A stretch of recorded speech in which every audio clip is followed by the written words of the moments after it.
नमस्कार दोस्तों, मेरे YouTube चैनल पर आपका स्वागत है। आज की कहानी है मम्मी, जिस घर में मेरे सास ससुर का सम्मान नहीं, उस घर में मैं पाँव भी नहीं रखूंगी। देख बेटा, हमने रंजन की सगाई में औपचारिकता बस रेखा जी को निमंत्रित तो कर लिया है, लेकिन तू तो सब जानती ही है। उनको यहाँ देखकर लोग कानाफूसी करेंगे, हम किस किस को जवाब देंगे। तू किसी बहाने से उन्हें वहीं घर छोड़ कर आना। नीरू की मम्मी मीरा जी नीरू से उसकी सास के बारे में फ़ोन पर बात कर रही थी। मम्मी, तुम तो अपने आप को बड़ा आधुनिक मानती हो, सलवार सूट लेगिंग सब पहनती हो, यहाँ तक कि कभी कभी जींस भी पहन लेती हो, फिर कैसी बातें कर रही हो? नीरू ने आश्चर्य और रोष के साथ कहा। अरे तू वह सब छोड़, दुनियादारी भी कुछ होती है। मैंने जो कहा बस उसका ध्यान रखना, नीरू की मम्मी मीरा जी ने समझाते हुए कहा। मम्मा, पापा जी को लेके आऊं या नहीं, ज़रा वह भी समझा दो, नीरू ने व्यंग्यात्मक लहजे में कहा। मत लाना, उन्हें देखकर भी तो वही बातें होंगी। तू और दामाद जी समय से आ जाना। नीरू के व्यंग को सुना अनसुना करते हुए नीरू की मम्मी मीरा जी ने कहा। चलो मम्मी, बाद में बात करती हूँ, मम्मी जी को दवा देनी है, नीरू ने कहते हुए फ़ोन रख दिया। नीरू के इकलौते भाई रंजन की सगाई होने वाली थी। अपनी मम्मी की बातों पर उसे बहुत गुस्सा आ रहा था, लेकिन उसने अभी चुप रहना ही बेहतर समझा। आधुनिकता का दंभ भरने वाली अपनी मम्मी की बातों और मानसिकता पर गुस्सा और तरस दोनों ही आ रहा था। नीरू दवाई लेकर अपनी मम्मी जी रेखा जी के कमरे में गई। मम्मी जी घर भर के कपड़े इस्त्री कर रही थी। मम्मी जी के चेहरे से नूर टपक रहा था, साक्षात ममता की मूर्ति लग रही थी। नीरू उनको एकटक देखते हुए सोच रही थी कि देवियाँ ऐसी ही होती होंगी। हमेशा की तरह रेखा जी के चेहरे पर मुस्कान थी। काटन की साड़ी बड़ी तरतीब से पहने हुए थी, बालों का एक ढीला सा जूड़ा बना रखा था। ऐसी हालत में भी मम्मी जी अपने आप को और अपने कमरे को व्यवस्थित रखती हैं। नीरू ने उनसे ही समय प्रबंधन सीखा था। अरे क्या हुआ बेटा, क्या देख रही है? रेखा जी की नज़र जैसे ही नीरू पर पड़ी, उन्होंने नीरू से पूछा। कुछ नहीं मम्मी जी, आप 2 मिनट भी खाली नहीं बैठ सकते हो ना? डॉक्टर ने आपको ऐसी हालत में आराम करने की सलाह दी है। कपड़े मैं इस्त्री कर दूंगी, आप दवाई खाकर आराम कीजिए, नीरू ने रेखा जी के हाथ से इस्त्री लेते हुए कहा। बेटा, मेरे इस निर्णय के कारण वैसे ही तुम्हें इतना कुछ सुनना पड़ता है। घर की भी सारी जिम्मेदारी तुम्हारे कंधों पर आ गई है। कई बार मुझे बड़ी ग्लानि होती है कि मैं एक अच्छी माँ बनने की चाह में एक अच्छी सास नहीं बन पा रही, तो मुझे माफ़ कर देना बेटा, रेखा जी ने रूधे गले से कहा।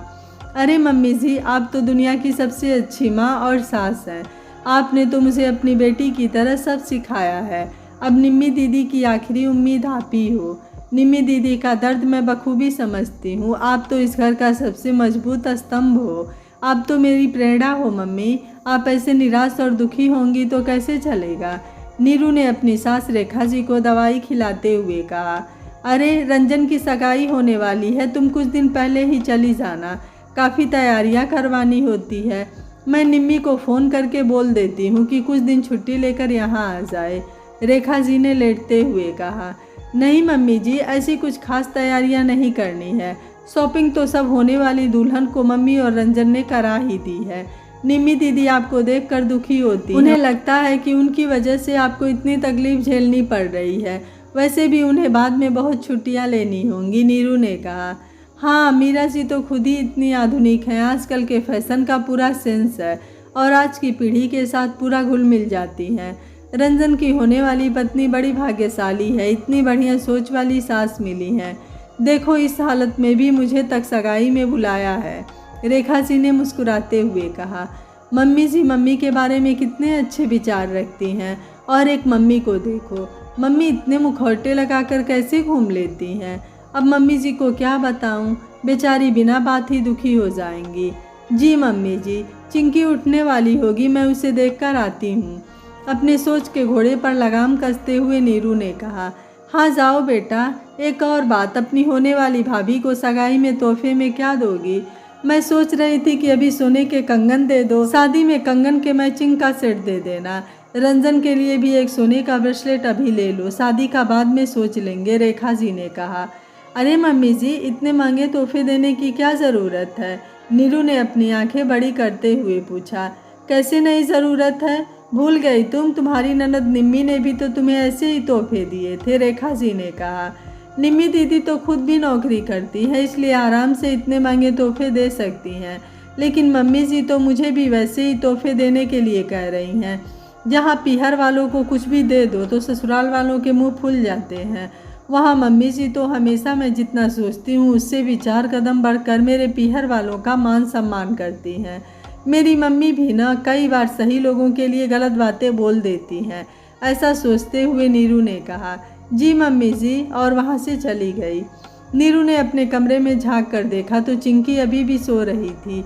नीरू भी चिंकी के बगल में जाकर लेट गई। नींद तो उसे आ नहीं रही थी। वह अपनी मम्मी और मम्मी जी के बारे में सोचने लगी। जब चिंकी होने वाली थी तब रेखा जी ने नीरू का बहुत अच्छे से ध्यान रखा था। उस समय निम्मी दीदी भी गर्भवती थी। नीरू की शादी से पहले ही निम्मी दीदी की शादी हो चुकी थी। शादी के बाद निम्मी दीदी का 2 बार मिसकैरेज हो गया था और अब वह तीसरी बार गर्भवती थी। डॉक्टर के सारे निर्देशों का पालन करने के बावजूद तमाम सावधानियां रखते रखते भी निम्मी दीदी का इस बार भी मिसकैरेज हो गया था। अब की बार तो डॉक्टर ने यह भी बता दिया कि निम्मी दीदी का गर्भाशय इतना कमज़ोर है कि दोबारा मां बनने की कोशिश उनकी जान तक ले सकती है। निम्मी दीदी बहुत टूट गई थी। तब नीरू ने सोचा था कि वह अपनी होने वाली संतान को निम्मी दीदी को दे देगी, लेकिन होनी को कुछ और ही मंजूर था। अगर सब कुछ हम इंसानों की सोच के अनुसार ही होता चला जाए तो ख्वाब और हकीकत में अंतर समाप्त नहीं हो जाता क्या? चिंकी के जन्म के समय कुछ मेडिकल कॉम्प्लिकेशंस की वजह से डॉक्टर ने जब नीरू को बताया कि अब वह भविष्य में कभी माँ नहीं बन सकती, नीरू को तो समझ ही नहीं आ रहा था कि वह क्या कहे और क्या करे।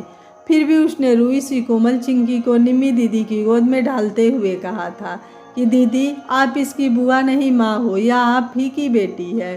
तब निम्मी दीदी ने अपने आंसू भरी आंखों से रूधे गले से सिर्फ इतना ही कहा था कि नहीं भाभी, मैं इतनी स्वार्थी नहीं हूँ, यह आप ही की बेटी है। जब मेरी किस्मत में मातृत्व का सुख ही नहीं है तो कोई क्या कर सकता है। नहीं दीदी, आप ज़रूर माँ बनोगी, आप कोई बच्चा गोद भी तो ले सकती हो, नीरू ने कहा। नहीं भाभी, अपना खून तो अपना ही होता है, निम्मी दीदी ने अपने आंसू पोंछते हुए कहा। अरे दीदी, आपने सरोगेसी के बारे में तो सुना ही होगा, नीरू ने निम्मी दीदी से पूछा। हाँ भाभी, सुना तो है, लेकिन सरोगेट मदर मिलना थोड़ा मुश्किल है, निम्मी दीदी ने कहा। तभी मम्मी जी ने हमारे कमरे में प्रवेश करते हुए पूछा, बेटा यह सरोगेट मदर क्या होता है? मम्मा, जब किसी औरत का गर्भाशय इतना कमज़ोर होता है कि गर्भ बार बार गिर जाता है, तब परख नली में उसके अंडे से उसका भ्रूण बनाकर किसी और औरत के गर्भ में प्रत्यारोपित किया जाता है। जिसके गर्भ में प्रत्यारोपित किया जाता है वह सरोगेट मदर कहलाती है, निम्मी दीदी ने समझाते हुए अपने चेहरे पर झूठी मुस्कुराहट के साथ कहा। मम्मी जी, काश मैं दीदी के लिए सरोगेट मदर बन पाती, नीरू ने चिंकी को गोदी में लेते हुए कहा। दीदी चाहे कितना भी मुस्कुरा ले, लेकिन माँ से कभी कुछ नहीं छुपता। जो माँ हमें गर्भ में 9 माह रखती है उससे कैसे कुछ छुप सकता है। मम्मी जी दीदी के दर्द को समझती थी। उन्हें यह भी पता था कि बच्चा ही पति पत्नी के रिश्तों को मजबूत करता है। कहीं बच्चे की कमी उसके रिश्ते को भी कमज़ोर ना कर दे। अगर ऐसा हुआ तो निम्मी पूरी तरीके से टूट जाएगी। ऐसा सोचकर मम्मी जी ने कहा, निम्मी बेटा, मैं तेरे बच्चे के लिए सरोगेट मदर बन सकती हूँ। नहीं मम्मी, पहले तो इस उम्र में मैं आपको इतना बड़ा जोखिम उठाने नहीं दे सकती। दूसरा, मम्मी लोग भी तो कितने तरीके की बात करेंगे, हम किस किस का मुंह बंद करते फिरेंगे, निम्मी दीदी ने नीरू की तरफ देखते हुए कहा। हाँ मम्मी जी, दीदी सही कह रही हैं, नीरू ने कहा। सही कहाँ कह रही है, स्वास्थ्य जोखिम तो समझ आता है, लेकिन पहले हम डॉक्टर से सलाह लेंगे, उसके बाद ही प्रक्रिया को आगे बढ़ाएंगे। तुम दोनों आज की लड़कियां कब से लोगों की सोच की परवाह करने लग गई? आधुनिक कपड़ों के साथ आधुनिक सोच तो रखती, मम्मी जी ने कहा। अरे मम्मी, लोग कहेंगे कि नाते पोते खिलाने की उम्र में खुद माँ बन रही हैं, अपनी उम्र का भी लिहाज नहीं। आपका कहीं भी आना जाना मुहाल हो जाएगा। मम्मा, रहना तो इन्हीं लोगों के बीच में है ना, निम्मी दीदी ने कहा। वही तो बेटा, हम हर वक्त उम्र की बातें क्यों करते हैं? उम्र को महज एक अंक क्यों नहीं मान लेते? ये मत पहनो, ये मत करो, अपनी उम्र का लिहाज करो। उम्र कोई भी हो, हर औरत पहले एक औरत होती है, फिर बाकी कुछ। पहले तो तुम यह क्या कह रही थी, भ्रूण तो परख नली में बनेगा ना। और दूसरा, अगर कोई पत्नी अपने पति के साथ अंतरंग पल बिता ले तो उसमें क्या बुराई है? एक माँ होने से पहले औरत भी तो होती है। हमें लोगों की घटिया सोच बदलनी चाहिए, न कि उनके कारण अपनी ज़िंदगी। मम्मी जी ने एक ही सांस में अपनी बात खत्म कर दी। नीरू और निम्मी दीदी दोनों मम्मी जी को एकटक देखे जा रही थी। तभी नीरू ने ताली बजाते हुए निम्मी दीदी की तरफ देखते हुए कहा, वाह मम्मी जी, आपने कितनी अच्छी बात कही। अपनी ज़िंदगी क्यों बदलें? अरे तू तो कुछ बोल। मम्मी जी ने निम्मी दीदी की तरफ देखते हुए कहा। मैं अब क्या बोलूं? निम्मी दीदी ने कहा। मम्मी जी, हम कल ही डॉक्टर के पास चलते हैं। अब तो दीदी की गोद में भी जल्द ही एक बच्चा होगा, नीरू ने चहकते हुए कहा। डॉक्टर से मुलाकात अच्छी रही। मम्मी जी को स्वास्थ्य से संबंधित कोई परेशानी नहीं थी। डॉक्टर ने प्रक्रिया शुरू कर दी। कुछ महीनों बाद मम्मी जी के गर्भाशय में निम्मी दीदी का भ्रूण सफलतापूर्वक प्रत्यारोपित कर दिया गया।